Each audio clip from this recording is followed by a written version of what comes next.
Dam आता है ना, जो पहला वाला डैम आता है ना, वो उस पे मतलब हरियाली भी है, बैठने की जगह भी है। तो वहाँ का देखें प्रोग्राम हमारा बन रहा है, ठीक है ना। अभी देखते हैं क्या सीन बनता है। फिलहाल हाईवे पे जाते हैं। वो तकरीबन यहाँ से तो फिर 20 किलोमीटर होगा।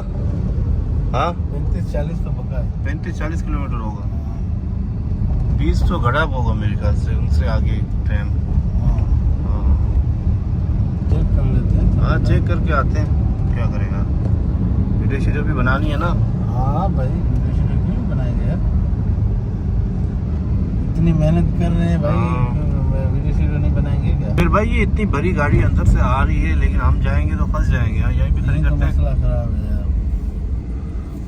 ये देखो बड़ी गाड़ी आ रही है, जगह ही नहीं है। हम यहाँ पर खड़े हुए हैं, वो गाड़ी आए निकलेगी फिर हम जाएंगे।